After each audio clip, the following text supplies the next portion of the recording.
बिस्मिल्लाहिर्रहमानिर्रहीम। 19 जुलाई 1947 तारीख का एक ऐसा दिन है जिसे इलाक़े पाकिस्तान के नाम से याद किया जाता है। आज के दिन हर कश्मीरी पाकिस्तान के साथ इलाक़ की करारदादों को दोबारा से याद करके पाकिस्तान के लोगों के साथ अपना मुत्तफ़िक़ा तौर पे इलाक़े पाकिस्तान का दिन याद करके मनाते हैं। आज के दिन मैं ये बताना चाहती हूँ अपनी नौजवान नस्ल को और आने वाले जो हमारी नस्लें हैं जिन्हें कश्मीर की हिस्ट्री के बारे में ज़्यादा मालूमात नहीं, लोगों ने बहुत ज़्यादा जो है वो कश्मीर के इशू को डबल माइंडेड कर दिया है। कुछ लोगों का कहना है कि कश्मीर बनेगा पाकिस्तान और कश्मीर बनेगा ख़ुद मुख्तार। मैं उन लोगों को ये पैगाम देना चाहती हूँ कि अगर आप तारीख़ के झरोकों में झांकने की कोशिश करें या आपको अपने बुज़ुर्गों से पता चले तो आप इस दिन को अहमियत देंगे और पाकिस्तान के साथ इल्हाक़ करते हुए खुशी महसूस करेंगे। जब यौम इल्हाक़े पाकिस्तान 19 जुलाई 1947 को मुत्तफ़िक़ा तौर पे जो हमारे कश्मीरी लीडर थे चौधरी ग़ुलाम अब्बास, उनकी क़यादत में रईसुल अहरार एक कन्वेंशन का इनेकाद किया गया जो मुस्लिम कॉन्फ्रेंस ने किया था और मुत्तफ़िक़ा तौर पे जितने भी उस वक्त लीडर थे उन्होंने ये करारदाद पास की कि हम लोग जितने भी मुसलमानाने कश्मीर हैं वो पाकिस्तान के साथ इल्हाक़ करेंगे।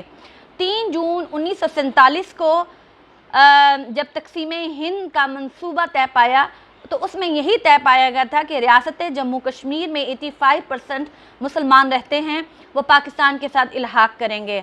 लेकिन बदकिस्मती से कुछ गद्दारों की गद्दारी की वजह से पाकिस्तान के साथ कश्मीरी इल्हाक़ नहीं कर पाए और इसी बुनियाद पे उस वक्त का डोगर राजा गुलाब सिंह, जिसने हिंदुस्तान के साथ छुप छुपा के कश्मीरियों का हक़ सल्ब करते हुए जाके हिंदुस्तान के साथ मशरूत कुछ शराइत पे उसने इल्हाक़ करने की कोशिश की, जिसमें वो हमेशा की तरह हिंदुस्तान नाकाम रहा और पूरी दुनिया के सामने कई बार उस वक्त का जो प्राइम मिनिस्टर था नेहरू लाल जाके प्रोमिसेस करता रहा कश्मीर के साथ, कश्मीरियों के साथ श्रीनगर चौक में कि हम आपको प्लेबिसाइट करने का पूरा राइट देंगे। लेकिन आज आप देख रहे हैं कि 72 ईयर्स गुजर चुके हैं।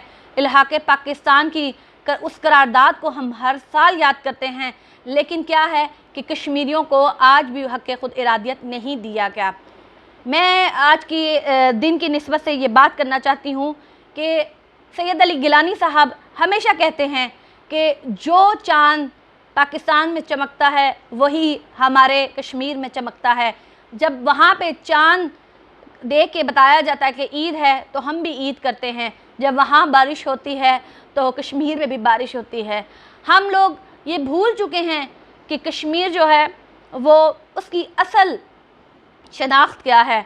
मैं आज उन लोगों से मुखातिब हूँ जो ये बात करते हैं कि कश्मीर एक रियासत का, एक मुल्क का नाम है, इसलिए कश्मीर को इल्हाक़े पाकिस्तान के साथ मंसूब करके हमारी तहरीक आज़ादी को ख़राब ना किया जाए। मैं उनको ये पैगाम देना चाहती हूँ कि इंशाअल्लाह ताला कश्मीर की आज़ादी की तहरीक में पाकिस्तान का बच्चा बच्चा कश्मीर के साथ खड़ा है। लेकिन आप ये याद रखिएगा कि जिस तरह से बात की जाती है कि लद्दाख, गिलगित बल्तिस्तान, जम्मू कश्मीर और तिब्बत हाय, ये सब अकाइयाँ हैं कश्मीर की, इसमें कोई शक नहीं है कि कश्मीर की हिस्ट्री 700 साल से है। लेकिन वहाँ पे मैं अपने कश्मीरी भाइयों को, बहनों को ये बताना चाहती हूँ कि कश्मीर में कश्मीर और जम्मू में 85% मुसलमान हैं। बाकी लद्दाख में आप देख लें ज़्यादा अक्सरियत क्रिश्चियन और बुत मत की है, मुसलमानों की इतनी अक्सरियत नहीं है। लेकिन मेरा सवाल आप लोगों से ये है कि आप तमाम इकाइयों में देख लें, सबसे ज़्यादा जो जुल्म और बर्बरियत के पहाड़ जहाँ पे तोड़े जाते हैं, जहाँ पे मस्जिदों को बंद किया जाता है, जहाँ पे कुरान पाक की बेहुरमती की जाती है, जहाँ पे दीन की मजहबी आज़ादी नहीं है, सकाफ़ती आज़ादी नहीं है, कारोबार करने की आज़ादी नहीं है, वो कौन सा इलाका है? वो हमारी रियासत की सिर्फ़ एक इकाई जम्मू कश्मीर है, जहाँ पे मुसलमानों की बेटियों को ना सिर्फ अगवा किया जाता है, उनके रेप किए जाते हैं और वहाँ के बच्चों को ड्रग्स पे लगा के हमारे मुसलमान बच्चों की नस्लकुशी की जाती है। याद रखिएगा, सिर्फ़ और सिर्फ कश्मीर की बका पाकिस्तान के साथ इल्हाक़ में है। जब तक कश्मीर آزاد نہیں ہو جاتا، پاکستان کا بچہ بچہ کشمیر کی آزادی کے لیے ہمیشہ آواز اٹھاتا رہے گا، اور آنے والا وقت ثابت کرے گا کہ کشمیر کی آزادی پاکستان کے ساتھ ہی مشروط ہے۔ یاد رکھیے گا، جو لوگ کشمیر کی آزادی کو، اس کی تحریکوں کو اپنے اپنے انداز سے غلط ٹریکس پہ لے کے جاتے ہیں، یہ انہی کی مہربانیاں ہیں کہ آج کشمیر جو ہے آزاد نہیں ہو پا رہا۔ تو میں تمام لوگوں سے اپیل کروں گی کہ یہ نعرہ بازیاں اور یہ سب کرنا آپ چھوڑ دیں۔